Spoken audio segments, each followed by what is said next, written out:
Bueno, hoy vamos a ver la clase 10, ¿no? El paso 10. Y el tema es a testificar.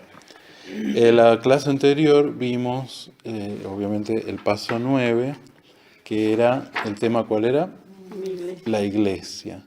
Y más o menos terminamos. Pero yo quería agregar algo más de eso, también una imagen. ¿Se acuerda cuando vimos la oración? Yo propuse una imagen, que la del Señor, que es la de un niño hablando con su padre. ¿Sí? Y para la iglesia, la imagen que yo creo que es la mejor es también la de un padre con sus hijos, una familia, ¿no? Eso es la iglesia. Entonces yo estuve hablando un poquito de eso el miércoles. ¿Vos estuviste el miércoles? No, Miércoles. Sí, sí. estuviste, que yo hablé acerca de la iglesia, que es una familia, y nos llamamos unos a otros, ¿cómo nos llamamos? Hermano. Hermanos, porque tenemos el mismo Padre. Y yo decía que es muy interesante que el Señor nos dijo que nos llamemos amigos, o camaradas, como decían los comunistas, o compañeros, como En mi dicen país, la experiencia, no sé en cómo mi dice país, Chávez, el camarada. camarada, Compatriota. compatriotas, ¿no? El Señor no nos llamó ni compatriota, ni camarada, ni amigos. ¿Cómo nos llamamos? Hermano. Entonces, ahí viendo esta imagen, porque, por ejemplo, a los amigos yo los elijo, los que me caen bien, pero los hermanos los elijo, no. Son los que me tocaron. Y puede que me caen bien y puede que no me caen bien. Pero pasa eso, que en la familia a veces los hermanos siguen caminos muy diferentes, ¿no? Y va de uno que se mete en malos caminos y el otro por ahí que hace buenos caminos por ahí. O si no, otro que le gusta mucho el fútbol y otro que no le gusta nada y le gusta otra cosa y así. Entonces, muchas veces, a veces con nuestros hermanos de sangre, a veces tenemos pocas cosas en común. A veces sí, a veces no. Pero imaginemos una familia grande, ¿no? 10 hijos. Bueno, va a haber muchos caminos diferentes. Y lo que tienen en común, ¿qué es? Que tienen la misma padre y que se han criado juntos también. Y eso significa que se conocen. Y eso es lo que nos aporta básicamente la familia, es que ahí es un lugar donde nos conocen. Ahí somos alguien. Ah, sí, es el Beto, ¿no es cierto?, la Lisa, o es mi hermana, o es la tía. Allí somos alguien sin necesidad de que nosotros hagamos un esfuerzo para que nos acepten o nos conozcan. Ya somos, nomás por ser de la familia, ya somos alguien. Tenemos una identidad. Y esto es muy importante. Porque, por ejemplo, yo me voy a otra ciudad, nadie me conoce, y ahí yo soy un empleado, o soy un ciudadano que paga impuestos, pero nadie me conoce. En cambio, en mi familia sí. Ah, sí, ahí yo tengo que hacer un esfuerzo, hacerme famoso por algo, hacer algo grande para que me conozcan. En mi familia no, ya me conocen. Y esto es muy importante, porque dicen los psicólogos que justamente valida la ciudad grande, muchas veces uno deja la familia, está solo y ahí se empieza a enfermar psicológicamente la persona, porque está sola, porque va al trabajo, el trabajo a la casa al trabajo, no tiene nadie con quien hablar, no tiene nadie con quien compartir, nadie lo conoce, nadie sabe quién es, él no conoce a nadie, y eso es muy malo para el ser humano. Uno termina siendo como un número que va, viene, se muere. ¿Cuántas veces ha pasado? Se muere alguien solo y nadie se entera que se murió hasta dentro de 3, 4 días. Ha pasado varias veces, ¿no? Especialmente en nuestras ciudades tan grandes, donde viene tanta gente afuera y está sola. Bueno, en cambio, qué diferente es cuando yo tengo mi familia, ¿no? Allí sí me conocen de chiquito, me conocen como yo iba en pijama, en paños menores. Con ellos no tengo yo que mostrar una cara más linda ni nada, si ya me conocen ellos como soy. Entonces lo mismo, eso es muy bueno, porque imagínense si esa familia además es la familia del rey o del presidente. Entonces yo, por ejemplo, ahora yo, David, quiero ir a la Casa Rosada y digo, quiero ver a Macri. ¿Y usted quién es? ¿Para qué quiere? Pero ¿qué pasa si yo fuera el hijo de Macri? O el hermano. ¿No es cierto? Es distinto. Ah, sí, es el hermano, déjenlo pasar. ya me conocen. Y esto es igual. Ahora dice en un pasaje de la Biblia, ahora que conocemos a Dios, y después Pablo dice, o más bien que somos conocidos por Él. Y es que el Señor nos conoce. O sea, nosotros podemos hablar con Dios, ah, sí, ese es mi hijo, yo lo conozco. Imagínense como que nos conozca el presidente. Ya no somos, dice, extranjeros y peregrinos, somos de la familia. Y lo mismo en la iglesia, nos conocen si nos quedamos en la iglesia, porque es como en la familia, ¿no? Se da a lo largo del tiempo que que nos conocemos, de compartir muchos años, creciendo juntos, y lo mismo en las iglesias, ¿no? Entonces yo ya llevo en esta iglesia 15 años. Mis padres estuvieron como 50 años en la misma iglesia, y entonces ellos son su familia, eso, porque ya pasaron por nacimiento, luego los vieron casarse, luego los vieron tener hijos, estuvieron en los entierros, y es como si fuera la familia de uno, a veces más cercana que la familia de sangre, porque tenemos una cosa compartida, que es la sangre de Cristo. Tenemos el mismo Padre y tenemos el Espíritu y creemos. Pero, como en la familia, podemos ser muy diferentes. Y por eso nosotros hablamos el otro día de esto, porque estábamos estudiando en el libro de Lucas el llamamiento de los discípulos del Señor Jesús, y estábamos viendo que los discípulos eran todos muy distintos entre sí.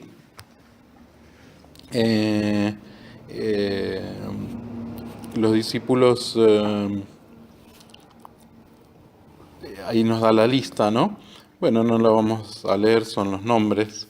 Estaba Mateo, estaba Juan, estaba Pedro, estaba Andrés, y eran 12. Entonces lo que podemos ver y que estábamos viendo el miércoles es que, por ejemplo, había uno que se llamaba Simón el Celote y otro era Mateo el Publicano. Y venían de lugares opuestos de la sociedad, porque Israel estaba ocupada por los romanos. Entonces a los judíos no les gustaba a los romanos, pero bueno, no les quedaba otra porque estaban ahí con los ejércitos, les cobraban impuestos también. Había algunos judíos que trabajaban para los romanos cobrando los impuestos, como se diría hoy, tercerizando la recaudación de impuestos. Ellos se quedaban con una comisión también, y los contrataban los romanos para que le cobre impuestos. Y los judíos los odiaban a eso porque ellos se hacían ricos y trabajaban para los romanos, que eran imperialistas, y lo eran los publicanos. Y Mateo era ese. Mateo trabajaba con un agente de acá de la recaudación impositiva, de la FIP, que de por sí nadie le cae muy bien, pero de encima la plata no era para Argentina, era para afuera. Y entonces la gente los considera traidores al país y no los quería nadie. Y Jesús llamó a uno de ellos, a Mateo, que dejó de su negocio para seguir al Señor Jesús, pero venía de ahí, de trabajar para los romanos. Y luego estaba Simón el Celote, que los celotes eran una especie de grupo terrorista que luchaba contra los romanos. Eran nacionalistas, como si fuera acá Quebracho, que no quieren a Estados Unidos, o estos del RAM, que es y antiimperialista. Y el Señor Jesús llamó a uno de esos también, que había estado tirándole bombas, por así decirlo, a los romanos. No había bomba, pero si hubiera habido bombas se las tiraban. Eran celotes, eran un grupo terrorista, digamos así, un grupo revolucionario. Y allí estaban los dos, este que estaba trabajando con los romanos y este que luchaba contra los romanos, y el Señor los juntó a los dos. Y este es un ejemplo de lo que pasa en la iglesia, que tenemos gente que viene de no solamente de lugares diferentes, sino a veces incluso opuestos, por ahí políticos. Me imagino en Venezuela habrá gente que le gusta Chávez y otro que está en contra de Chávez, pero están en la iglesia y son hijos de Dios, y eso es más importante. Okay, en Venezuela capaz hasta que se pueden agarrar. Se palos, y acá, bueno, pasaba también Cristina ante Cristina, y bueno, y a veces pasa, yo he tenido aquí enfrentamientos por ahí por eso, pero que no está bueno, porque en realidad todo esto pasa a un segundo plano, y el Señor nos lleva a algo, y bueno, y entonces también eso pasa en la familia, puede pasar en una familia que uno es comunista y el otro es anticomunista, de hermanos, ¿no? Y nuevamente, no están relacionados porque son amigos o porque tienen la misma idea, están relacionados porque tienen el mismo padre, igual nosotros, no estamos no venimos acá porque acá encontramos gente que, por así decirlo, tiene los mismos gustos que nosotros, o son de nuestra misma edad, o son del mismo barrio que se criaron juntos.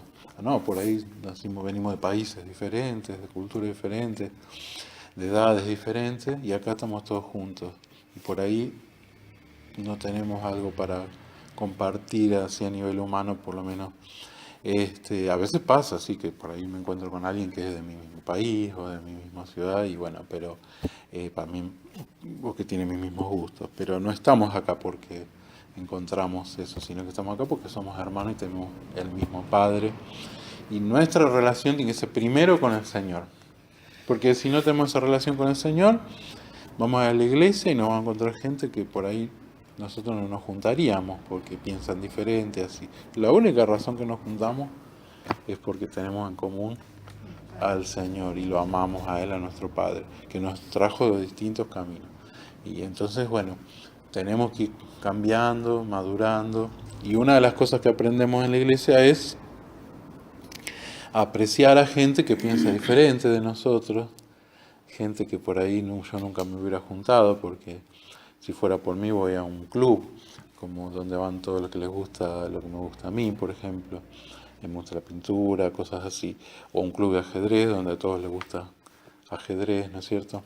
No, no es la iglesia, sí, estamos aquí porque somos de la misma familia, somos hermanos que tenemos el mismo padre y somos muy diferentes, pero tenemos ese mismo padre. Así que eso para hablar de la iglesia, dar una imagen que nos quede viendo esto de cómo el Señor entre sus discípulos pasaba eso, tenía gente muy diferente, no solo diferente, sino opuesta, pero estaban unidos por el amor del Señor.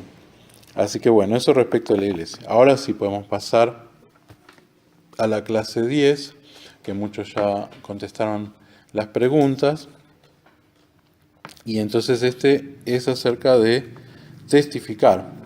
Y vamos a empezar leyendo lo que dice la frase acá, uno de los privilegios. ¿Querés leerlo vos, David? Sí. Uno de los privilegios de un creyente es testificar de su fe en Cristo. Testificar o evangelizar quiere decir compartir con otra persona el plan de salvación para que esa persona llegue a aceptar a Cristo. Bien. Bueno, acá ya estamos hablando que estamos en una familia, estamos en la iglesia, somos hijos de Dios, pero también en esta familia Dios quiere que hagamos una tarea, que trabajemos. Bueno, ya estamos diciendo de servir, de estimularnos unos a otros, pero acá está hablando de una tarea que es para los que están afuera de la iglesia, no para los de adentro de la iglesia, y la llamamos testificar, que significa dar testimonio. Y dar testimonio es como en un juicio, contar lo que uno vio. Eso es lo que hace el testigo. Yo estaba parado ahí y vi eso. No sé más, pero esto que yo vi, lo vi. Y eso es lo que el Señor nos pide a todos los que somos de su familia, que le contemos a otro lo que vimos en nuestra vida o en la iglesia. Eso yo lo vi y puedo dar testimonio, ¿no? Vamos a ver un poquito qué dice la palabra de eso. Entonces, si querés leer el párrafo que sí, que dice la necesidad de testificar. Como vimos en la primera lección, la humanidad está atrapada en las garras del pecado. No hay justo ni aún uno. Todos pecaron y están destituidos de la gloria de Dios. Romanos 3:10 al 23. Eso lo estuvimos viendo. Como decíamos, prendemos el televisor, vemos alrededor nuestro, los chicos, los jóvenes, lo que está pasando, y vemos todo este problema del pecado. Bueno, el Señor quiere usarnos para algo, para eso. No que vamos a cambiar todo, porque el Señor Jesús mismo estuvo acá y no cambió todo, pero sí podemos cambiar algo. Como el Señor Jesús, que empezó nada menos que la iglesia, y con 12 personas terminó revolucionando el Imperio Romano a largo plazo, ¿no? En 300 años, hasta que se convirtió el emperador. Pero de a poquito, ¿no? Y así el Señor nos quiere usar. Bueno, vamos a leer Mateo 7, uno que busque Mateo 7. ¿Quieres buscar, Alisa? Juan 3:18. Y vos buscas 2 Corintios 5:17.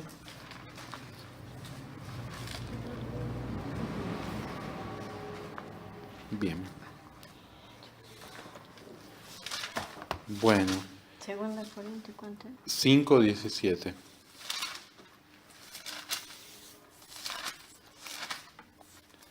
Bueno, vamos a leer entonces Mateo 7, 13, 14. ¿Alista? Busqué Juan. Espera, ¿vos buscaste Juan? Sí. Entonces, ¿y vos buscaste también Juan? Sí, me- Bueno. Claro, no, yo te decía que Bueno, busques como Mateo. Mateo 7, 13, 14. 13, Es un teléfono. A ver. ¿La leo? Sí. Entren por la puerta estrecha, porque es ancha la puerta y amplio el camino que lleva a la perdición, y son muchos los que entran por él. En cambio, es estrecha la puerta y angosta el camino que lleva a la vida, y son pocos los que lo encuentran. Sí. Bien. Y la pregunta dice, Mateo habla de 2 puertas que representan 2 diferentes destinos en la vida. Según este versículo, ¿qué destino le espera a la mayoría de la gente? Entonces, como dice de vuelta el versículo, ancho es el camino que lleva Que lleva a la perdición. a la perdición. Así que bueno, si para responder acá, según este versículo, ¿qué destino le espera a la mayoría de la gente? Dice la perdición, que implica muchas cosas, pero básicamente implica estar separado de Dios, como dice pecado. Fíjense cuántos males que hay en el mundo. Físicos, enfermedades. Ahora apareció acá esta fiebre amarilla. Y después aparece el dengue. Y de eso, pero después está el calentamiento global, que cada año hace más calor y que van a subir los ríos, los mares. Y después están los accidentes, como ese nene que murió ahí en la playa porque lo atropelló un vehículo. Estamos expuestos, los seres humanos, a muchos peligros. Y entonces necesitamos una salvación. Estoy hablando de peligros físicos acá, ¿no? Pero de la misma manera peligros espirituales, peligros emocionales, caer adicto de algo, como los chicos que caen adictos de la droga, quedar adicto de otras cosas, a meterse en un mal camino de robo, de criminalidad, de mafia y después terminar baleado. Tantos riesgos que hay. ¿No es cierto que podemos verlos? Pero además riesgos espirituales, el riesgo de quedar atrapado en pecados, en el orgullo y no poder salir, quedar atrapado en la codicia, querer más plata y más plata hasta que podemos terminar haciendo una tontería o quebrando o arruinando la salud por eso. Estamos rodeados de peligros, dice Satanás, anda como el león rugiente. Y la gran mayoría de los humanos, como no prestamos atención, por ejemplo, a la palabra de Dios, y vamos ahí derecho y caemos. Seguimos lo que hacen todos, pero ahí es donde nosotros decíamos, tenemos que analizar lo que hace la sociedad. Algunas costumbres están buenas, ¿no es cierto? La costumbre de hacerle regalos a la madre en el Día de la Madre, ¿qué les parece? ¿Está buena esa costumbre o no? Y sí, por lo menos una vez al año acordarse de la mamá. Hay países que en los países musulmanes no está esa costumbre. Igual ellos le dan mucha importancia a la madre.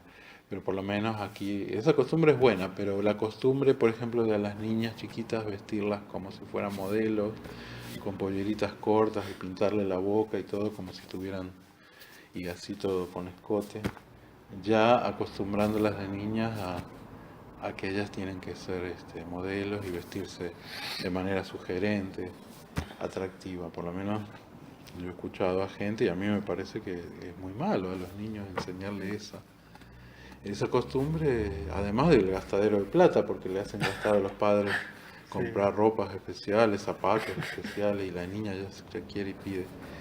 Todo eso es una costumbre que es mala y le hace mal al niño, ya los psicólogos dicen, ¿no? o esto que las niñas tienen que adelgazar y tienen que ser flaquitas, y entonces luego ellos se enferman y viene la bulimia y anorexia, pero eso es promocionado por la publicidad, por los videos de música, y las chicas quieren ser eso, otra mala costumbre.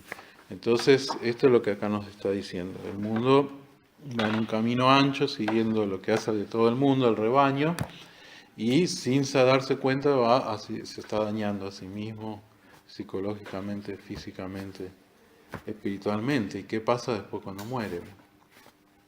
No queremos pensar en eso, pero no vamos a decir eso lo que es. Nosotros sabemos que el Señor ofrece y hay una salvación, y que no es complejo, porque el Señor dice, por un lado dice que es estrecho, pero no nos dice que sea difícil, dice que es difícil encontrarlo porque te lo puedes perder, pero no que sea difícil entrar, porque Él nos dijo, fácil es mi yugo, en otra parte, y ligera mi carga. Significa aceptarlo a Él, como el ladrón en la cruz, lo único que tuvo que hacer es decir, Señor, sálvame. Y después, si estamos vivos, Él se murió enseguida, pero si estamos vivos, el Señor nos invita a un camino donde nos va enseñando y seguirlo. La salvación es por gracia, pero Dios nos rescata, nos vino a salvar, y así el ladrón de la cruz como estaba, lo único que le pidió era que crea, que confíe en Él. Entonces, eso también a nosotros, o sea que hasta la persona que está más mal, si cree en Jesús, puede salvarse. Pero también el Señor, para vivir una vida de calidad, para vivir una vida sana, para vivir una vida libre, nos indica el camino para seguir a Él. Y nosotros lo conocemos. Y Él quiere que también lo mostremos, que contemos de eso a otros. Eso es el testificar. Esto de que el camino es estrecho pasa en la vida espiritual, pero también pasa en la vida física, por ejemplo, en la salud. Cuando alguien está enfermo, no le quedan muchos caminos. Por ejemplo, tiene que tomar antibióticos, porque no hay otra cosa. O sea que ya no le sirve té con limón, no le sirve aspirina. Se le queda un camino, antibiótico. Y si no toma antibióticos, se pierde. Y así es. Por ejemplo, nuestro planeta, para que pueda haber vida, nos dicen que si estaba un poquito más cerca del Sol, era tan coloroso que no podía haber vida. Y si estaba un poquito, pero no sé si son centímetros o metros, más lejos del Sol, más cerca, sí, más lejos del Sol, iba a ser tanto frío que no iba a poder haber vida. Entonces el umbral donde existe la posibilidad de que exista la vida y que crezca la vida, y las plantas y las flores y todo, es muy estrecho. Ni muchos centímetros acá, más lejos del Sol, ni muchos centímetros más cerca. Porque ahí en el medio está justo la temperatura, que no es ni muy caliente ni muy fría, para que pueda crecer y desarrollarse la vida y las plantas. Eso pasa con el mundo físico. Y con el mundo espiritual es igual. Para que pueda crecer nuestra vida espiritual, también es un camino que el Señor nos dice ni desviarse ni a derecha ni a izquierda. Y ahí es donde nosotros tenemos que conocer la palabra. ¿Y se acuerdan donde decíamos ese versículo? Donde decía, el que no odia al padre y a su madre, y está hablando de cuando hay que elegir entre el padre y la madre, porque el padre y la madre por ahí son criminales o la mafia y quieren que yo los siga. Yo tengo que elegir seguirlos a ellos o seguir al Señor. Bueno, en ese caso dice, renuncia a tu padre y tu madre, que en realidad le va a hacer bien a ellos y a vos, porque de última, si vos te salvás, lo podés también salvar a ellos en su momento, y bueno, Dios te puede usar, pero por otro lado el Señor dice, entonces dejar al padre y la madre. Y por otro lado el Señor nos dice, honrar al padre y la madre, cuidarlos. Entonces ahí es donde el Señor nos pone un camino estrecho, porque bueno, entonces tengo que ir al padre y la madre, ya no me ocupo más. Porque acá el Señor me dice así, sí, pero en otro lado el Señor me dice que tengo que honrar al padre y la madre. Tengo que honrar al padre y la madre, entonces me tengo que quedar a vivir con ellos y obedecerlos yo toda la vida. Tampoco es así. Entonces el Señor nos indica un camino que es el del medio. Ni es esto así ni lo otro. Y el Señor le dijo a los fariseos, esto tenías que haber hecho sin dejar de haber hecho lo otro. Las dos cosas. Muchas veces nosotros decimos, bueno, entonces si la salvación es por gracia y no tengo que hacer buenas obras, entonces no hago nada, total Dios me salva. Y entonces dice, no, pero tenés que hacer buenas obras. Ah, entonces tengo que hacer todo bien y todo depende de, si yo no hago buenas obras me pierdo. Tampoco es así, ni en un extremo ni en otro. Y ese es el camino que el Señor nos llama. Pero lo que nos indica que la mayoría está yendo por un camino ancho, que no presta atención y sigue las costumbres sin darse cuenta que le están haciendo mal eventualmente y a largo plazo o a veces en muy corto plazo. Eso es lo que dice, si la gente va en un camino de perdición, de enfermedad, de pecado. 2. ¿Qué dice Juan 3:18? Ahora sí, vamos a leer Juan, en cuanto a los que no han confiado en Cristo. El que en él cree no es condenado, pero el que no cree ya ha sido condenado porque no ha creído en el nombre del unigénito Hijo de Dios. Bueno, para creer tiene primero que haber escuchado de él o conocido a él. Acá está hablando de aquellos que han escuchado del Señor, que han conocido al Señor o han oído de él y no quieren creer. ¿A esos qué es lo que dice que pasa con ellos? Serán condenados. Están ya condenados, dice. ¿Por qué? Están ya condenados. Es como decir, fueron al médico, les dijo el diagnóstico y ya se les dijo la cura, pero no lo hacen. Entonces ya están condenados, dice así, ¿no? Vamos a leerlo de vuelta, ¿qué es lo que dice? El que en él cree no es condenado, pero el que no cree ya ha sido condenado. Y fíjense que, ¿por qué? Porque no ha creído en el nombre del unigénito Hijo de Dios. ¿Y el requisito cuál es? ¿Hacer muchas buenas obras? No creer solamente. Creer. Acá tenemos de vuelta. Por eso es lo que hizo el ladrón en la cruz. Lo único que hizo fue creer y con eso se salvó. Pero hay que creer. Está gente que no quiere creer. Bien. Lo que dice es que ya se está condenando. Gracias a Dios que tenemos esperanza, que hasta último minuto, como el ladrón, la persona puede creer. Y muchos casos hay, especialmente de parientes de cristianos, como mi abuelo, que a último minuto ellos creyeron, ¿no? Y pidieron ayuda al Señor. Bien. Pero el que escucha ya tiene esa mayor responsabilidad. Muy bien. Ahora vamos a leer 2 Corintios 5:17. ¿Qué dice? Eso lo tenías vos.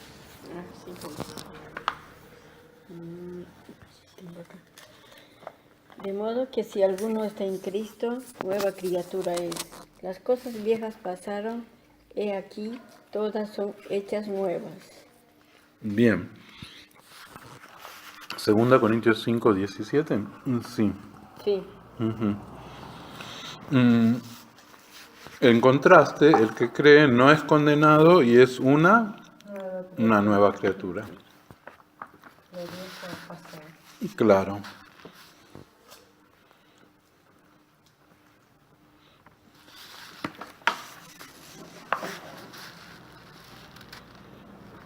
Vamos a leer 2 Corintios 5:20 y busquémoslo todos.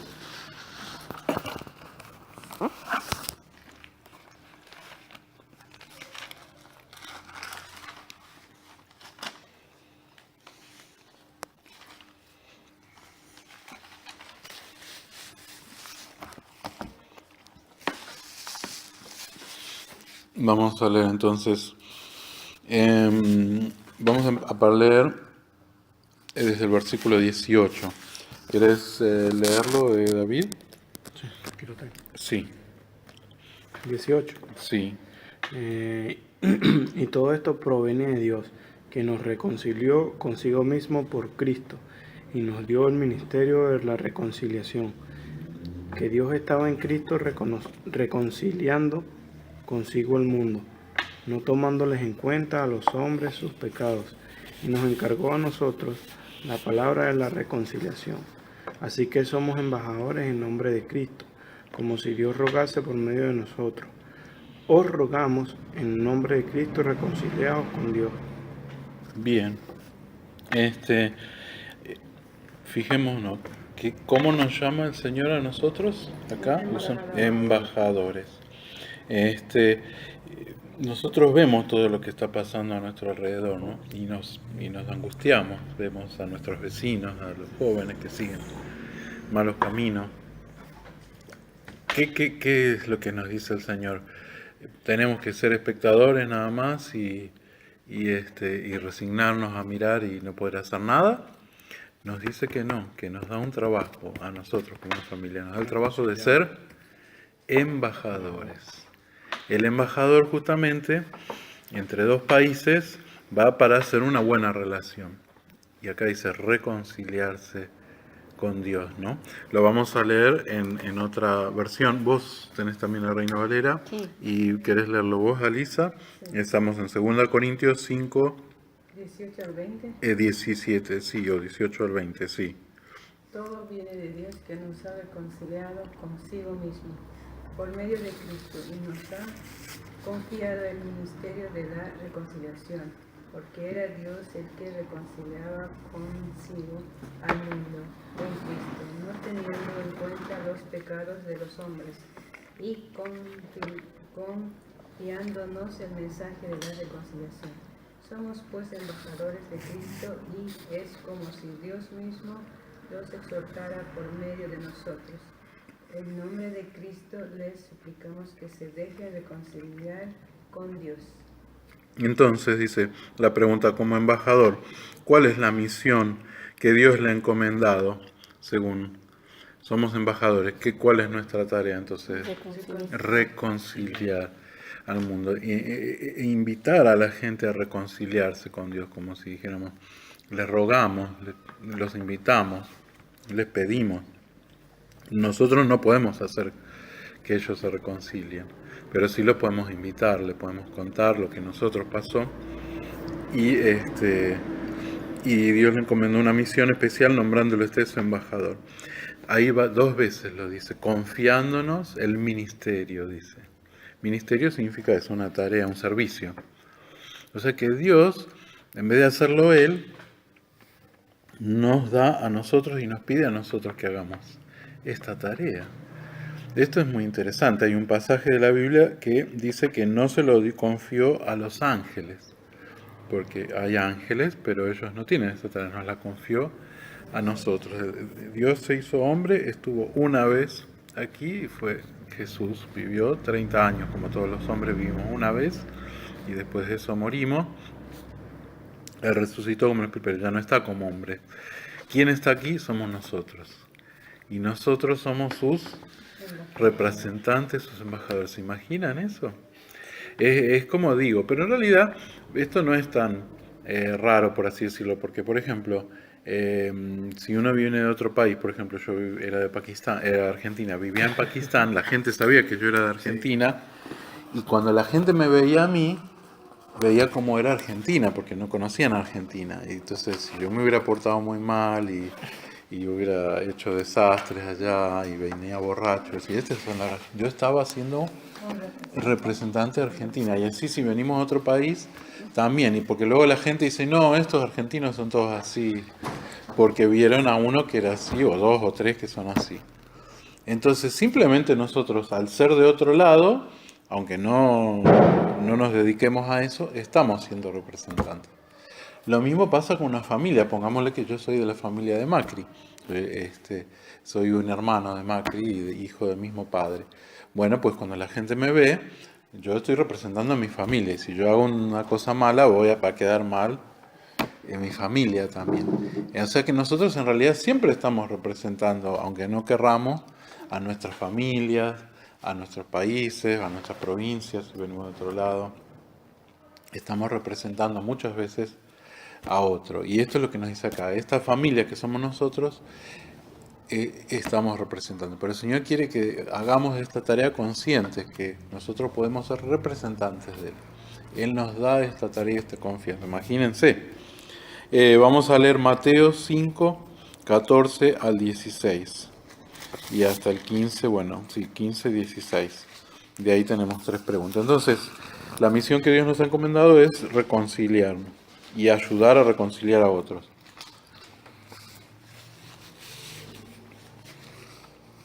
Bien, vamos a leer entonces Mateo 5, 14 al 16. ¿Querés leerlo, Alisa? Sí. Ustedes son la luz del mundo. No puede ocultarse una oscuridad situada en la cima de la montaña. Tampoco se enciende una lámpara de aceite para cubrirla con una vasija de barro, sino que se pone sobre el candelero para que alumbre a todos los que están en la casa. Bien.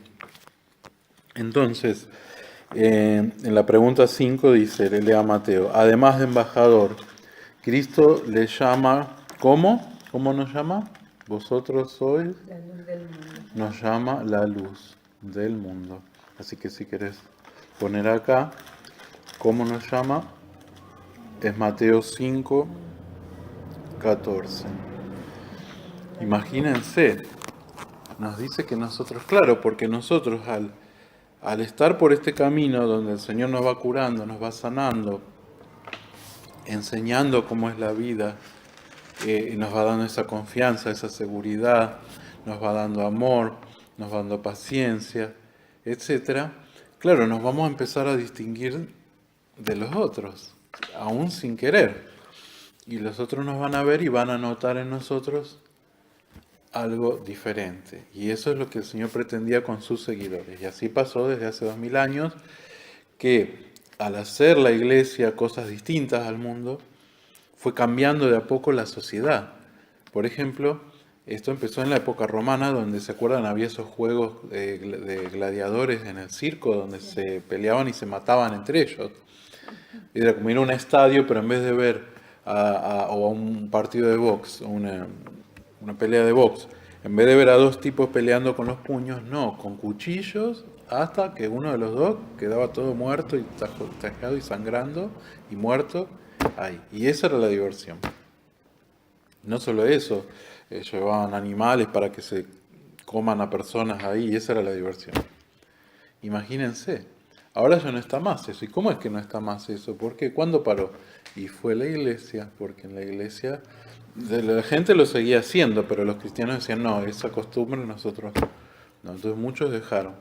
Y así todavía siguió, pero entonces ya en la sociedad había algunos que decían, esto está mal, esta costumbre está mal. Antes nadie, todos lo hacían y todos les parecía bien, pero ahora ya apareció unas voces diciendo, ¿vieron como ahora que aparece, por ejemplo, diciendo, no, esto del acoso a las mujeres está mal? Empezó una voz a decir, esta costumbre está mal. Y así pasó con la Iglesia. Bueno, igual seguía la costumbre, pues las costumbres tardan, pero bueno, finalmente, por ejemplo, pasó 200, 300 años después de Cristo, que cuando la Iglesia ya había crecido mucho, que dicen una vez vino un joven del interior que vino a Roma y nunca había visto, ahí en el pueblo de él no tenían el circo y esas matanzas. Y cuando fue ahí, él era cristiano y vio que habían peleado y que este estaba caído y la gente con el pulgar hacía para arriba o para abajo, y si la gente hacía para abajo lo tenía que matar. Y este joven diciendo, pero era cristiano, él dice, pero ¿cómo va a ser? Es una barbaridad. Entonces se bajó a donde estaba el gladiador, no me acuerdo yo los detalles, y lo quiso parar. Pará, no, ¿cómo vamos a dejar todos mirando acá que lo va a matar acá? No, esto está mal. Y la gente se enojó tanto con el chico que dijeron, matalo al chico, y lo mataron al chico. Pero se armó un escándalo bárbaro, y fue como el caso Carrasco acá con el servicio militar, que hubo un caso famoso de un chico que lo mataron, y a partir de ahí dijeron, no, esto se acabó el servicio militar porque hacían muchos abusos, así. Y ahí en ese momento ya estaba la sociedad lista y dieron una orden, hasta acá llegaron los juegos de gladiadores, se suspendieron y nunca más hubo. Y así distintas cosas, por ejemplo, ellos crucificaban a los criminales como al ladrón y el mismo Señor Jesús, que era una tortura horrible. Pero después la cruz pasó a ser un símbolo de esperanza que llevaban los cristianos, ¿no? Y que era todo lo contrario, el símbolo de la resurrección, de la vida, de la esperanza, del amor, que de paso es una buena lección de lo que dice la Biblia, que todas las cosas ayudan para bien, aún las malas, incluso la cruz, que era una cosa como si fuera la silla eléctrica hoy, una cosa horrible porque era para ejecutar a las personas, pasó a ser un símbolo de amor, de esperanza, y Dios transformó eso horrible en algo bueno. Y bueno, y entonces con el tiempo también los romanos dejaron de crucificar a los ladrones y dejaron ese método de tortura y no usaron más la crucifixión. Y así, con los siglos después se abolió la esclavitud, aparecieron los hospitales, se le dio lugar a la mujer porque los romanos a las niñas las mataban porque no eran inferiores, a los discapacitados también se los mataba porque eran una carga, una molestia, y en cambio el cristianismo empezó a dar importancia, y así. Entonces la iglesia pasó a ser una luz. Hasta que no estaba la iglesia, la gente vivía en oscuridad y le parecía que todo estaba bien, pero cuando vino la luz y le mostró otra cosa, la gente pudo ver, porque ahora había luz, uy, esto está feo, vamos a sacarlo. Entonces eso es lo que nosotros tenemos que hacer como iglesia, vivir una vida distinta de los demás, que no haga todo lo que hacen los demás. Sí, las cosas que nuevamente es un camino angosto, no es que nosotros vamos a hacer todo diferente de la sociedad y que vamos a hacer como hacían los monjes que se iban a vivir al bosque y no usaban la ropa normal, no comían la comida normal, no hacían la vida normal. No, vamos a hacer una vida normal, vamos a trabajar, vamos a comprar la ropa que está más o menos de moda, vamos a vestirnos, si hay una fiesta, vamos a ir a la fiesta, vamos a compartir con nuestros compañeros de trabajo, si hay un casamiento vamos a ir, si festejamos cumpleaños, e incluso si se festeja la Navidad, porque nos aprovechamos y hablamos del nacimiento del Señor, porque o sea, vamos a hacer una vida normal, menos en las costumbres pecaminosas. Esas no vamos a hacer. Por ejemplo, esta costumbre que tienen los jóvenes de juntarse a emborracharse en la esquina, esa no. Y así. Entonces la gente nos va a ver que somos gente normales, pero algunas cosas no hacemos. Y nos va a llamar la atención. Muchas veces se van a burlar. Eso suele pasar, ¿no? Entonces van a decir, esta es la monjita o el pastor, a mí me decían. Y al principio puede ser que la gente se burla, porque dice, ¿este qué le pasa? ¿Qué se hace? Que se cree que es más santo, qué sé yo. Pero después, si uno es consistente, te empiezan a respetar. Y hasta después te vienen a pedir ayuda cuando tienen un problema. No sé si les pasó a ustedes. Porque empiezan a ver que no es una broma, que es en serio, y empiezan a ver algo diferente. Porque todos los amigos de ellos hacen todo lo mismo. Y aquí encuentran a alguien diferente y empiezan a sentirse a lo mejor atraídos, porque además tenemos el Espíritu Santo adentro. Entonces ellos empiezan a sentir algo diferente y ya luego nos vienen a pedir que oremos. Así. Y estamos siendo luz. Y ahí les podemos hablar y decir, mira, todo esto viene porque yo me reconcilié con Dios. No por mis méritos, porque soy muy buena, sino porque Jesús vino y te ofrece lo mismo a vos, es gratis, la sangre te puede perdonar todos los pecados y puedes empezar una nueva vida con Él. Yo te animo, reconciliate con Dios como yo me reconcilié. ¿Sí? Entonces vamos para usted, en la pregunta 6, ¿qué significa decir que somos luz del mundo? Digamos con palabras, ¿cómo lo pondrían ahí? Algunas cosas.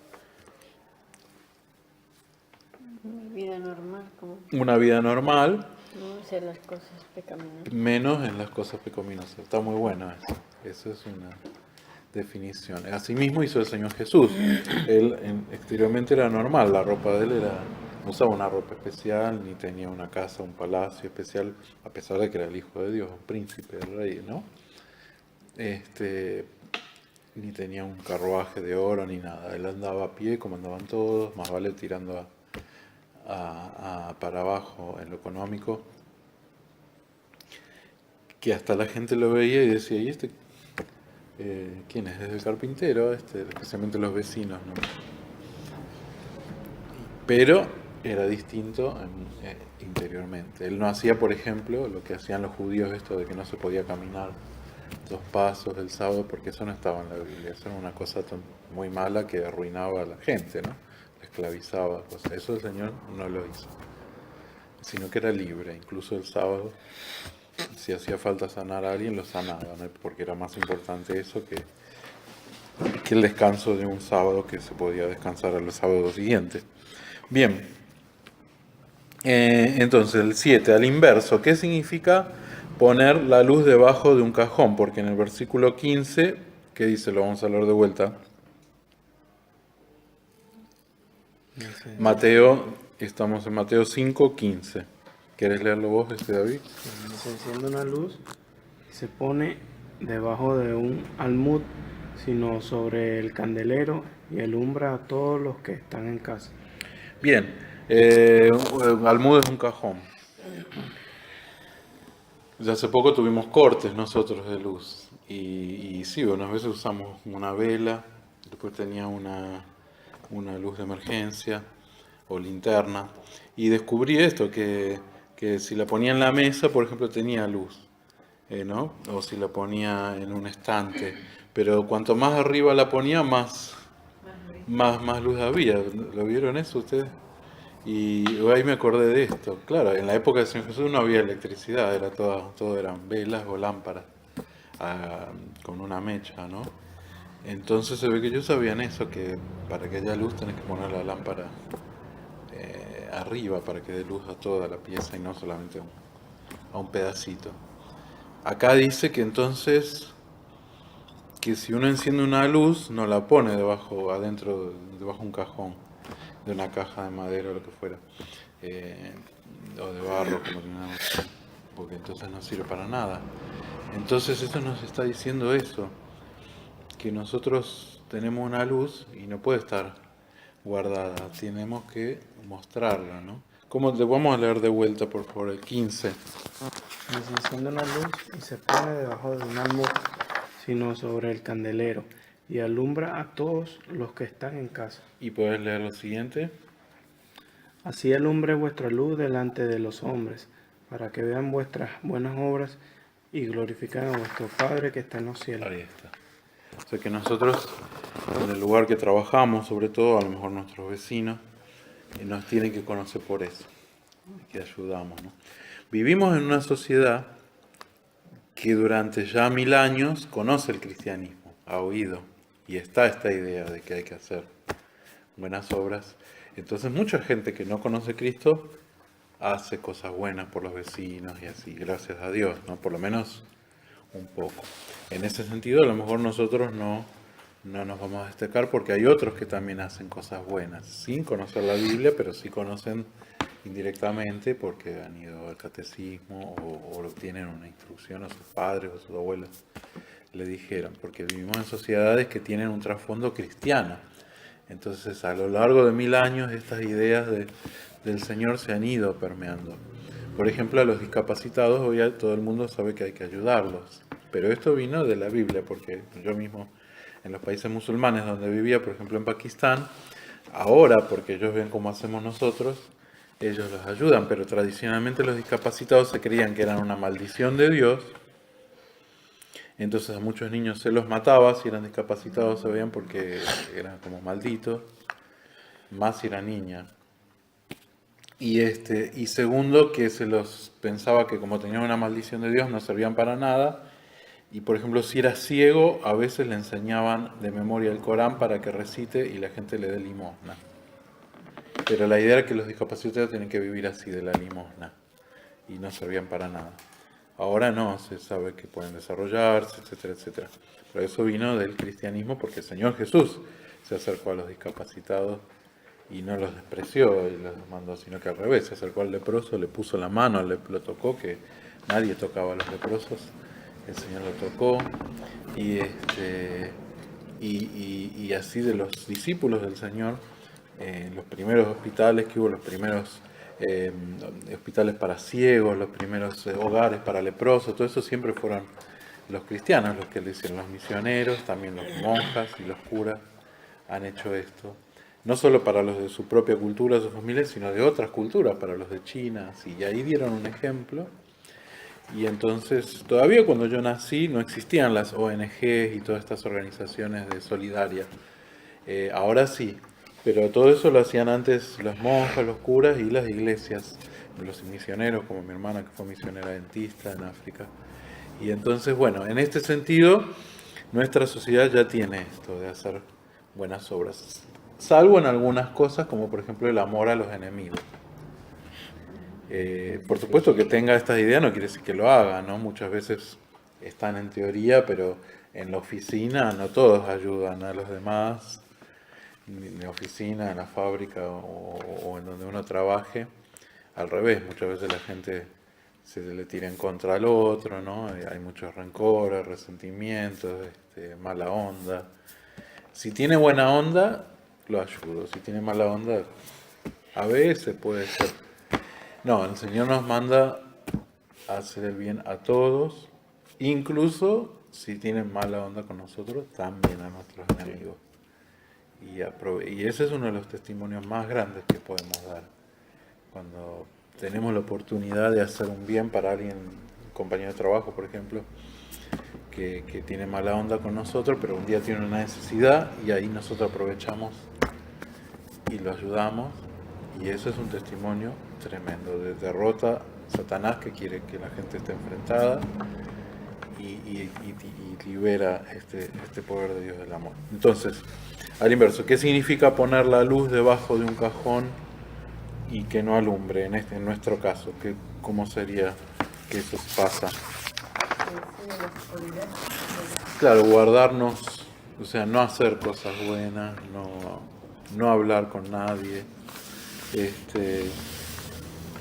Algunos dicen como un cristiano clandestino. Somos cristianos, pero no le decimos a nadie ni hacemos nada. Nadie sabe que somos cristianos ni nos ven hacer nada diferente. Entonces el Señor nos manda a hacer las cosas y hacerlas en medio.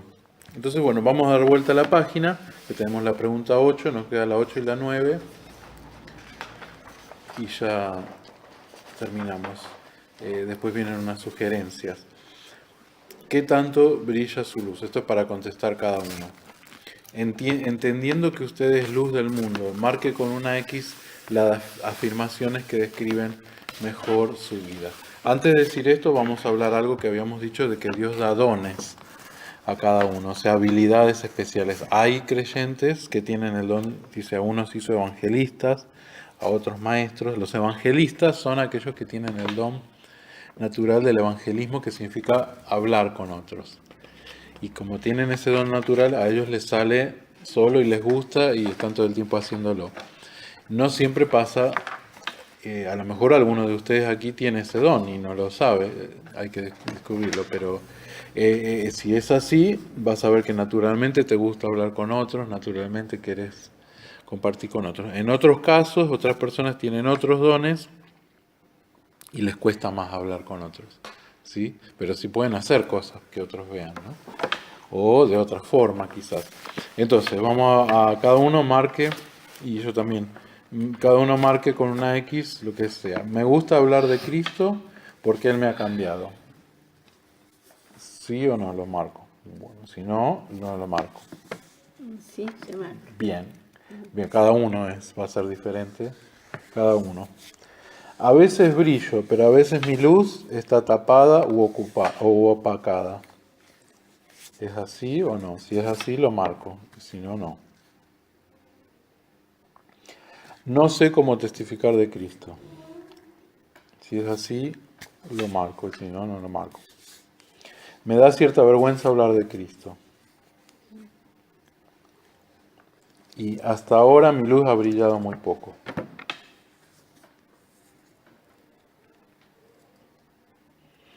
Bien, para terminar, y ahora volvemos a este cuestionario, pero vamos a ver la pregunta 9, que nos lleva a Mateo 28, 19, 20.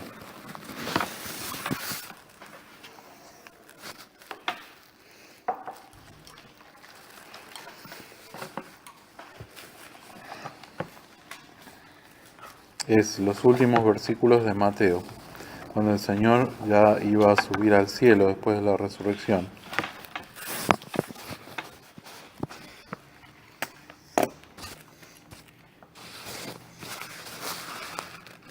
Así que en Mateo, los últimos capítulos, sí, ahí está, 28.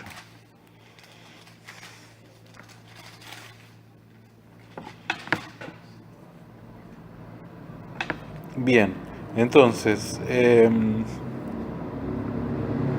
Mateo 18, 19 al 20. Y dice, contiene lo que llamamos la gran comisión. ¿Qué nos mandó a hacer Cristo en esa comisión? Lo vamos a leer. ¿Querés leerlo, Sonia? Mateo 28, empezando en el 19. Vamos a empezar en el 18. Y Jesús se acercó y les habló diciendo: Toda potestad me es dada en el cielo y en la tierra.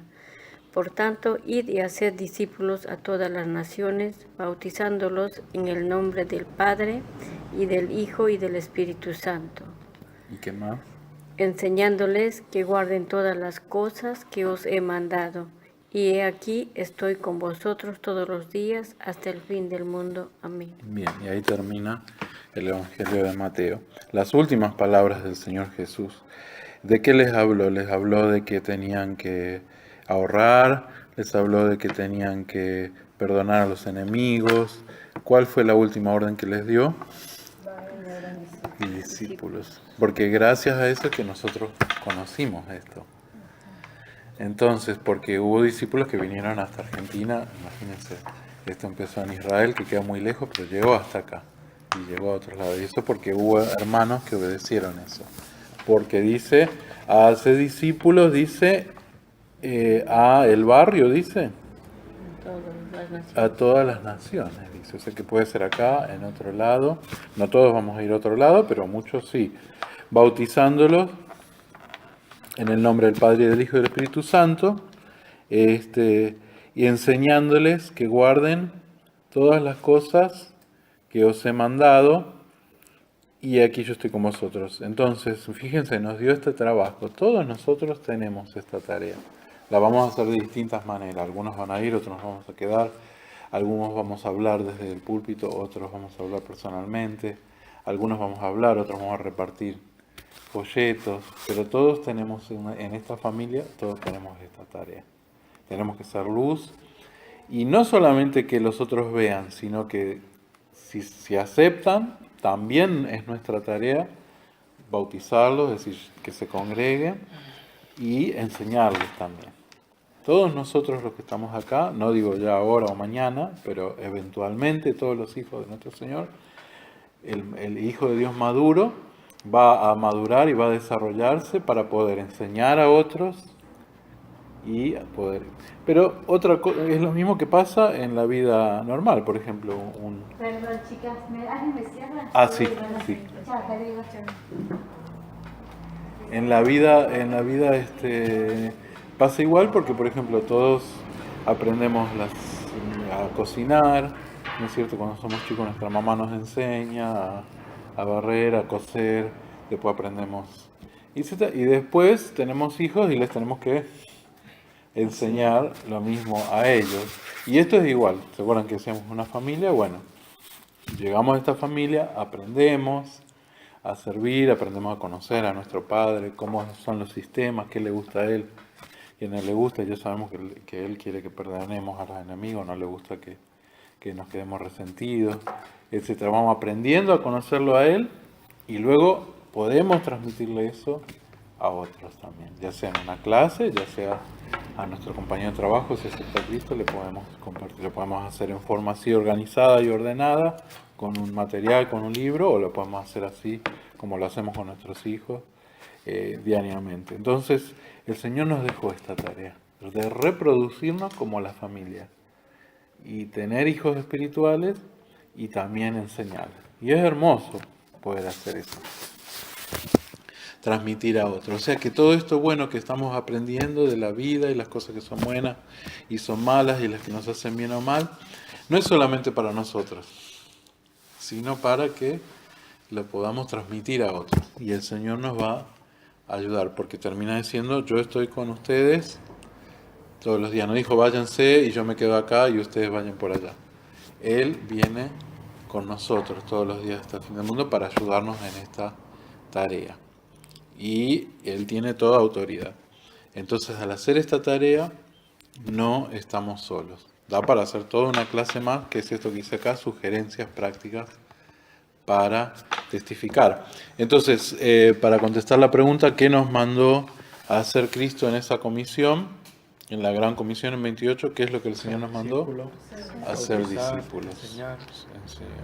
Al decir discípulos incluye todo, porque el discípulo es un alumno que va a hacer todo lo que nosotros le enseñemos o le digamos, incluyendo bautizarse, le vamos a enseñar, etc.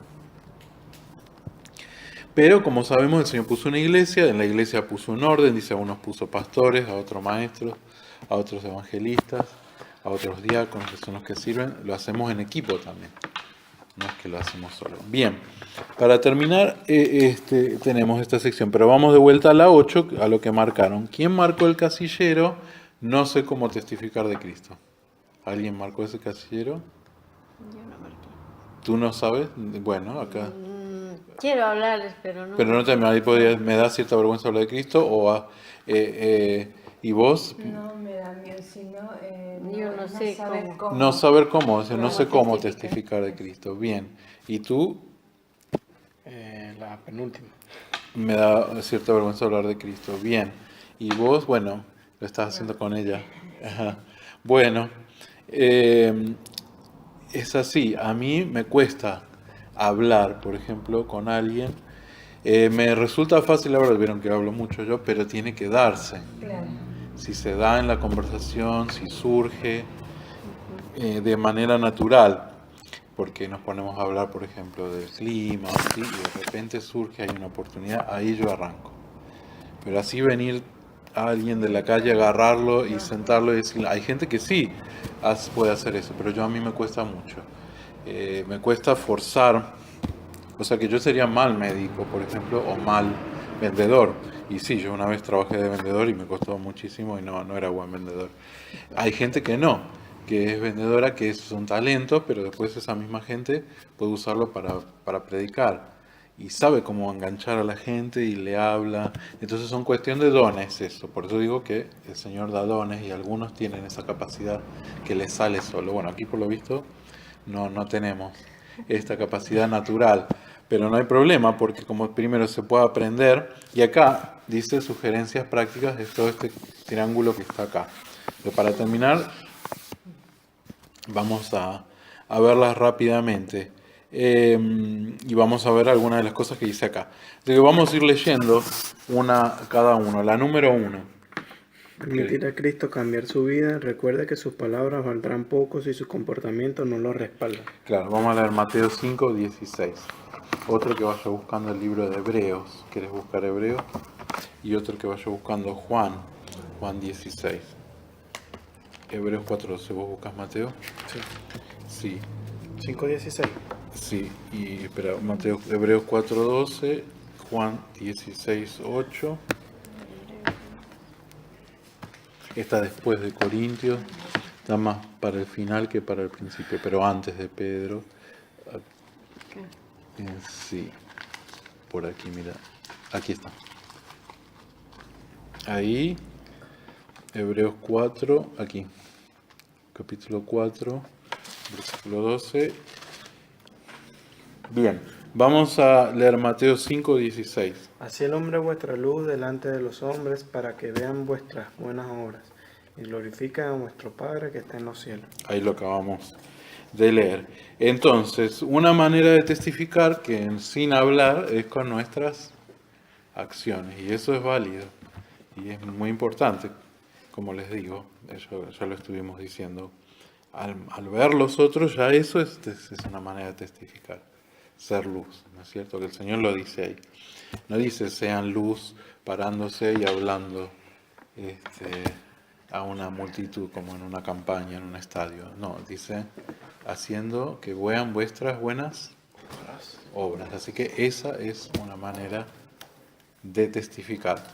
Había un hombre que dijo, un cristiano hace mucho, una frase que decía así: testifica y cuando termines, abre la boca. A ver. ¿Cómo se? Testifica y cuando termines, abre la boca. Testifique con sus actos. Claro, con tus acciones primero y luego con hablando. Ahora sí. Y esto es muy verdadero. Si los demás ven nuestra vida, después por ahí hasta nos preguntan, ¿no es cierto? Ellos. Así que es una frase que a mí me sirvió mucho. Y nuevamente, me había ido a un extremo. Yo mucho tiempo trabajé con inmigrantes. Yo los ayudaba y hacía buenas obras, digamos. pero no les testificaba, porque decía, no, ¿cómo les voy a testificar? Están con tantos problemas en la cabeza, y es verdad, es como vos la semana pasada, cosas muy graves, se enfermaban, no tenían plata, que iban a dormir en la calle, y su vida era muy dura, porque estos venían de afuera, no hablaban español, eran ucranianos y eso. Entonces había que primero ocuparse del trabajo, y yo no les voy a poner a predicar aquí, así, porque lo que ellos precisan ahora es un trabajo.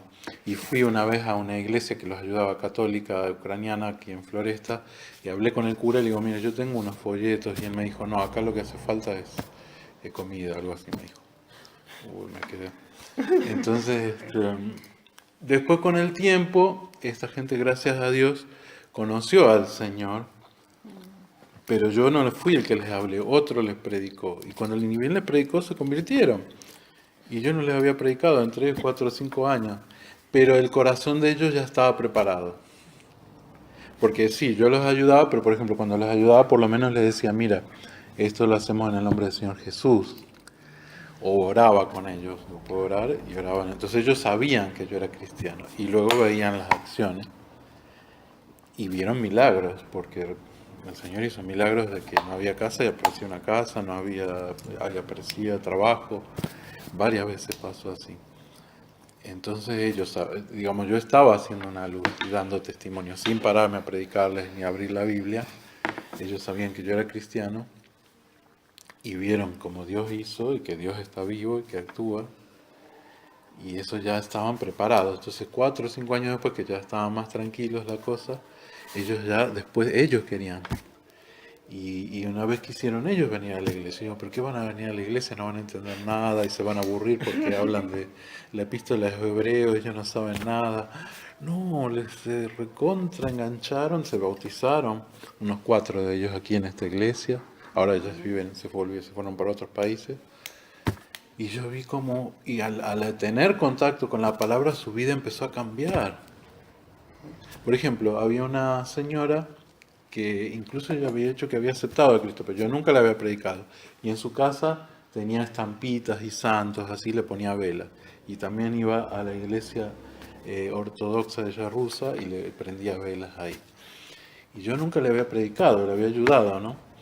3, 4 años nos veíamos siempre y bueno, y Dios la sacó adelante y todo. Y ella creía en el Señor. Y yo nunca le dije, porque mira si le voy a decir, pobre, ella lo único que conoce allá en Rusia había eso y yo no le voy a venir a decir, no, tenés que sacar eso porque la Biblia dice acá, no me gusta así meterle o enchufarle la Biblia por la cabeza a la gente. Entonces, no, mira, no le voy a decir así, pobre, ¿qué va a hacer? Igual no le hace mal, ella cree en el Señor Jesús y ella se va a salvar porque ella confía en el Señor Jesús. Pero un día vino una hermana de esta iglesia y que la amiga de ella, que se había hecho amiga, la visitó y vio todo eso. ¿Y qué hacen todos estos ídolos acá? Tenés que tirarlo toda a la basura, esto no está en la Biblia, que así le dijo. ¿Cómo no está en la Biblia? Sí, lo leyó en la Biblia y dijo, esto está re mal, y tiró todo. Entonces me di cuenta que ella necesitaba la palabra también. Entonces yo me había ido otra vez a un extremo. ¿Vieron eso que les dije? Testifica y cuando termines abre la boca. Yo lo había tomado así, no les testificaba, les ayudaba nomás con buenas obras. Pero no, son las dos cosas, de las buenas obras y también hablar. Y nada, a lo mejor no somos predicadores, pero sí, por ejemplo, podemos invitarlos a la iglesia o les podemos dar un folleto o un librito si nosotros no les sabemos explicar. Esa es una manera en que se puede predicar, sin nosotros ponernos a hablar, ¿no? Le digo, mira, y yo lo hago siempre, bueno, tengo que llevar a mi madre en remis muchas veces porque vamos al médico y qué sé yo, entonces a los remiseros siempre le damos un folleto. Entonces no les estamos predicando. A veces sí, si el viaje es largo surge la conversación y charlamos, pero otras veces nada más el folleto. Y quién sabe cuánta gente se ha convertido por un folleto. Entonces esa es una manera de testificar. Nos adelantamos ahí un poco, Hebreos 4:12. Porque la palabra de Dios es viva y eficaz, y más cortante que toda espada de 2 filos, y penetra hasta partir el alma y el espíritu, Entonces, las coyunturas y los tuétanos, y desciende los pensamientos y las intenciones del corazón. Bien, entonces en el punto 2 dice acá, sugerencias para cómo testificar, que es lo que decía, no sé cómo hacer, usa la Biblia, es la palabra de Dios, es un arma poderosa que aclara la confusión en la mente del pecador. Darle pasajes de la Biblia, o folletos que tengan parte, o un devocional, o pasarle por WhatsApp, versículo, y la palabra es poderosa, es la palabra de Dios. Entonces, nuevamente, no tenemos que nosotros poner a explicarle, pasamos la palabra. Ahora, Juan 16:8, allí. Cuando Él venga, pondrá en manifiesto el error del mundo, en revelación en el pecado, con la justicia y con la condena. Bien, ¿estás bien, Juan 16:8? Sí, cuando Él venga, 16, sí. Dice sí. Y cuando Él venga convencerá al mundo de pecado, de justicia y de juicio. Dice así, que confía en el Espíritu Santo para ayudarle a testificar. Estamos en el punto 3, ahora en la lista. Punto 3, que dice confía en el Espíritu Santo. Cuando Él venga se refiere al Espíritu Santo. confía en el Espíritu Santo para que le ayude a Testificar. Él convence al mundo de su pecado, preparándoles para prestar oído cuando usted presente el plan de salvación. No puede obligar a nadie, Dios mismo hará la obra. Exactamente, de lo que estábamos diciendo. También nos tenemos que acordar de eso. Yo le doy un versículo, yo le hago algo, no estoy yo solo, el Espíritu Santo está ahí y puede tocar el corazón, ¿no? Si la persona será ese el momento que acepta a Cristo. Número 4, ¿querés leerlo, David? Ore constantemente por sus amigos que aún no han aceptado a Cristo. Busca oportunidades de compartir con ellos. Eso ya lo vimos, y lo de oración, por supuesto, va preparando el terreno, así como oramos por la hija de Sonia, o podemos orar por un compañero, y el Señor va a hacer algo, un compañero de trabajo, un pariente. Yo les conté, creo esto, por ejemplo, que cuando oramos por alguien para que Dios lo toque y que conozca al Señor, puede ser que el Señor va a usar a lo mejor algún método. Él sabe los tiempos, hay momentos que la persona está lista, hay momentos que no, pero a veces los métodos que el Señor usa pueden ser dolorosos, porque, por ejemplo, pasó así con una compañera de trabajo que nos pusimos a orar con el que era el marido por ella no estaba interesada en Dios, estaba muy ocupada con su carrera, su vida, todo, y después que empezamos a orar, tuvo un accidente y se quebró una pata y estuvo en el hospital 2 meses, 1 mes. ¿Y qué pasa? Pero en ese tiempo ella paró, tuvo que parar. Y allí ella leyó la Biblia y se convirtió. Entonces Dios usó ese accidente para que se convierta. Entonces cuando oramos por alguien, a lo mejor el Señor usa algún método drástico, pero por supuesto no es que esto sea una fórmula así segura. Quiero decir que es una de las cosas que pueden pasar, porque puede ser que para curar la salud espiritual o emocional haya que tocar la salud física, por ejemplo. O a lo mejor es una persona muy orgullosa, muy segura porque tiene plata, le va bien en el trabajo, todo. A lo mejor el Señor hace que le va a llamar en el trabajo y que quiebre, y que entonces ahí recién busque a Dios. Porque muchas veces... Sí. No lo buscan igual. Hay algunos que no lo buscan, sí, por eso, porque cada persona tiene que decidir. Pero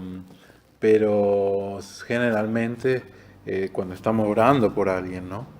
O a lo mejor no lo buscan en el momento, más adelante. Alguna gente es muy dura y necesita, no una vez, sino varias veces ser quebrantado por el Señor, o mucho tiempo, hasta que se ablanda, ¿no? Por eso no nos sorprendamos si tenemos seres queridos que no conocen al Señor y les pasan cosas o les pasan otras. No digamos, uy, ¿qué pasó? Es el Señor que está a lo mejor contestando nuestras oraciones por esas personas. Y es que por medio de eso es que alguien va a conocer al Señor. Entonces, muchas veces, ¿cuántas veces aquí? Los miércoles pedimos oración por hermanos que no son cristianos. Y después vienen y me dicen, uy, no sabes lo que le pasó a mi tío. Y digo, ¿y no será? ¿No será que Dios está permitiendo esto? Porque Él escucha las oraciones.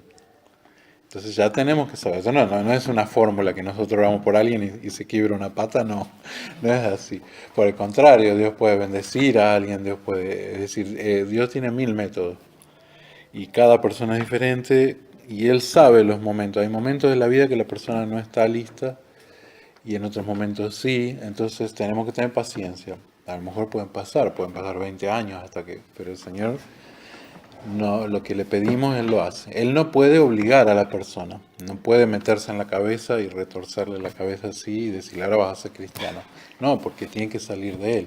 Pero el Señor puede trabajar alrededor, como Él decía a la planta, le mueve la tierra, le saca el agua, le cambia la maceta, así para ir removiendo. Y esas cosas el Señor hace con las circunstancias, ¿no? Le pasa esto, le pasa lo otro, y todas esas cosas lo hacen pensar. Y a lo mejor nosotros le hablamos 20 años, no nos hizo caso, y a lo mejor alguien le da un folleto y con eso se convierte, o escucha algo en la radio, o ve una película y de repente solo, o lee algo en la Biblia, y Dios tiene muchos métodos, y muchas veces nosotros no somos. Entonces, bueno, oremos. Eso es tremendo, era esa alarma. 5. ¿Quieres leerlo, David? Mire el inconverso con compasión, entendiendo que vive esclavizado por el pecado. El inconverso no es su enemigo, sino que es víctima del enemigo. Claro, en vez de decir, uy, este hombre no es cristiano, esta persona no es cristiana, no me voy a juntar mucho porque sí, tenemos que tener cuidado, ¿no? Con quién nos juntamos, pero más que miedo a los que no son cristianos, le tenemos que tener lástima, por así decirlo, o compasión, porque no conocen, están ciegos y no saben lo que se están perdiendo, ¿no? Bien, las 6. Testifique con actitud de humildad. Primera de Pedro 3:15. Y puedes buscarlo, Primera Pedro 3:15. Entienda que si no fuera por la gracia de Dios, usted también podría estar en la misma condición. Bien, puedes buscar Romanos 1:16.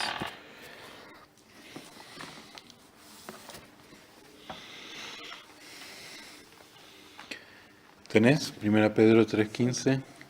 Por el contrario, den gloria a Cristo el Señor y estén siempre dispuestos a dar razón de su esperanza a todos los que les pida explicaciones. Bien. ¿Cómo continúa? Háganlo, sin embargo, con sencillez y respeto, como quien tiene limpia la conciencia. Así, Ahí está. quienes hablan mal de su buen comportamiento como cristianos se avergonzarán de sus calumnias. Claro. Fíjense cómo dice esta versión. A ver, espérate, 3:15, ¿no? Sí. Dice, honren a Cristo como el Señor y estén siempre dispuestos a explicarle a la gente por qué ustedes confían en Cristo y en sus promesas. Pero, acá es donde lo que está hablando acá, háganlo con amabilidad y respeto. Pórtense bien como buenos seguidores de Cristo para que los que hablan mal de la buena conducta de ustedes sientan vergüenza de lo que dicen. Entonces acá nos está diciendo que tenemos que hacerlo como, así diciendo, no, vos te tenés que convertir, sos un pecador, así de lo que vos estás haciendo es una porquería, estás en el mal camino y te va a ir mal, y a vos y a toda tu familia. Así es como tenemos que hablar. ¿Cómo dice? Con humildad, con amabilidad y respeto, dice acá, y en tu versión, ¿cómo dice? En el 16. El 16. Háganlo, sin embargo, con sencillez y respeto. Con sencillez y respeto, ¿sí? ¿Se acuerdan que habíamos dicho una manera de reconocer el Espíritu de Dios? Es que es apacible, es benigno, ¿sí? Y así tenemos que ser nosotros con los demás. Fíjense incluso que acá no les está diciendo que tienen que ir a hablarles, sino que si les preguntan, tenemos que estar preparados para darles una explicación. Entonces, fíjense incluso acá dice, si vienen a preguntarte, no es que nosotros tenemos que ir a hablarle. Bien, en la 8. 7, ¿no? El 7, perdón. Sea cortés, cuide que el inconverso sienta que usted tiene un verdadero deseo de ayudarlo. No lo condene. No lo condenamos, no estamos diciendo, no, vos sos una persona mala, un pecador. porque Jesús hacía eso con los pecadores. No, Él se acercaba con amor. No estaba de acuerdo con lo que ellos hacían, pero Él los amaba a ellos. ¿Cómo puede pasar con un hijo? Yo tengo un hijo que lo amo, pero no estoy de acuerdo que él esté saliendo con esos amigos a las 8 de la noche porque lo quiero. Porque sé que le va a hacer mal a las 12 de la noche. Entonces yo no me enojo con él, me enojo con lo que él hace. Pero a él yo lo quiero y lo quiero ayudar. ¿Sí? Y lo mismo así. Es una cosa que el Señor nos tiene que enseñar a no enojarnos con la persona, sino amar a la persona y enojarnos con lo que él hace porque le hace mal a él, sobre todo. Y tenerle compasión. Bien. 8. Sea natural, los mejores contactos que usted tiene con su familia Son son sus sus familias familiares. y sus familiares y amigos. No tema compartir con ellos, aproveche esta oportunidad. Bien, nuevamente es un equilibrio. Aprovechar las oportunidades porque, bueno, a lo mejor pasamos mucho tiempo con familiares y amigos, entonces en algún momento va a surgir. Pero también teniendo este cuidado de no abrumarlos y estarles todo el tiempo intentando predicar para no ser pesados, ¿no? Porque además recordemos que ellos a lo mejor no nos ven como un pastor o un maestro, nos ven como el amigo, la familia. Entonces le pasaba al Señor Jesús, ¿se acuerdan que los hermanos no creían en Él y Él era el Señor Jesús? Entonces muchas veces pasa así en la familia, no nos ven a nosotros como un predicador. Y a veces mi hermana que me va a venir a hablar de Dios o así. Pero sí podemos hablarles y decirles algo, una semilla podemos tirar ahí. Aprovechando que se habla de tal cosa, mira, yo creo así. Y por ahí quedarnos en eso. Depende, si quiere escuchar más, hablamos más. Pero no conviene hinchar cada vez que vamos a ver a la familia, porque estamos reunidos en una cosa familiar. Entonces, no conviene estar nosotros por una predicar, porque vamos a llegar a un punto que vamos a ser muy pesado. No hay peor sordo que el que no quiere ir. Si la persona no quiere oír, no hay que insistir. Pero sí podemos tirar algo que le haga pensar por ahí. Y luego se le va a quedar algo de la palabra de Dios. Mira, la palabra de Dios dice así, punto. Y con eso lo dejamos. Y otra vez aprovechamos y le decimos otra cosita y así.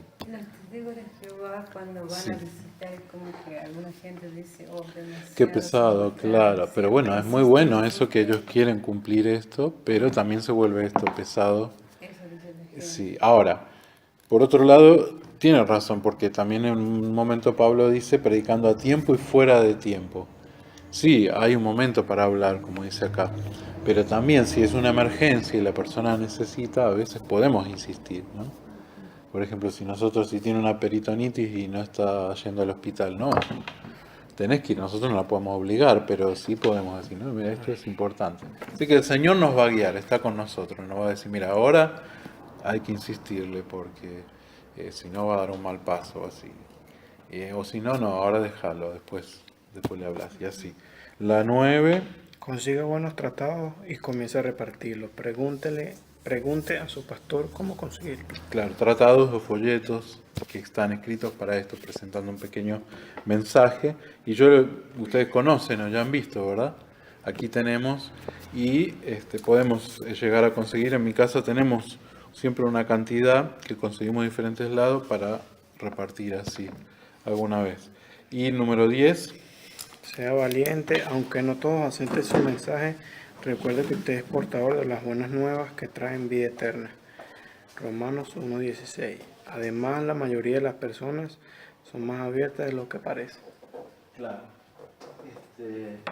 Bueno, aquí tenemos, por ejemplo, estos en realidad son libritos, pero hay mucho material. Y hoy con WhatsApp y Facebook y todo eso, podemos compartir versículos y muchas otras cosas, así que hoy más que nunca tenemos material para compartir con otros, algo pequeño, como dice ahí, un folleto, un tratado, no le vamos a dar un libro así grueso, salvo que le guste y quiera, pero si no, algo cortito, ¿no es cierto?, que la persona puede leer el mensaje. Hay un folleto que se usó mucho tiempo que se llama Las 4 leyes espirituales, donde explica primero que Dios nos ama, segundo, que somos pecadores. Tercero, que Jesús vino para salvarnos. Y cuarto, que hay que tomar una decisión, sí o no. Y con ese folletito a veces es muy bueno. Ahí explica cómo ser cristiano. Y le dice a una persona, si usted quiere, haga una oración así. Y le dice cómo cómo puede orar al Señor. Y mucha gente aceptó al Señor con eso, ¿no? Pero no hay un solo método, hay muchos métodos. Hay otro folleto, alguna gente leyendo sola la Biblia, alguno porque escucha una predicación en un estadio, otro porque vio una película en televisión. Hay muchísimos métodos. Pero lo de los folletos, sobre todo si no tenemos la facilidad para hablar, es muy bueno. ¿Sí? Bien, hasta acá llegamos y terminamos. Falta leer Romanos 1:16. Faltaba Romanos, cierto, perdón. Porque no me avergüenzo del Evangelio, porque es poder de Dios para salvación a todo aquel que cree, al judío primeramente y también al griego. Claro. Y aquí es lo que estaba diciendo antes, que da una vergüenza a veces. ¿Por qué? Y porque la gente no cree, porque la gente se burla. Y ahí es donde nosotros tenemos una oportunidad donde elegimos, ¿vamos a querer quedar bien con la gente o vamos a querer quedar bien con el Señor? Entonces vamos a hacer que... Entonces a veces, si lo hacemos por nosotros solos, no vas a ver, pero si pensamos, pero es por el Señor y en realidad es por el bien de la gente. Lo voy a hablar. Nuevamente, no que me voy a poner a predicar una hora, pero sí voy a decir algo, por ejemplo, con mis compañeros de trabajo. Y nos da una vergüenza, pero lo hacemos porque amamos al Señor, nos da valentía y le pedimos al Señor para decir eso por lo menos. Y es muy lindo y luego podemos ver resultados porque no sabemos dónde va a caer esa semilla y luego de repente nos enteramos que alguien se convierte. Así me pasó a mí en el trabajo también. Nunca me senté así con alguien a predicarle el Evangelio, pero sí charlamos muchas veces y a veces yo decía cosas y uno se terminó convirtiendo después. Que yo no estuve en el momento que él se convirtió por otro lado, pero sí las semillas, por ejemplo, y otros casos. Bueno, hasta acá llegamos. Todavía no han terminado en la clase de arriba, pero ya son las 10, así que terminó la hora.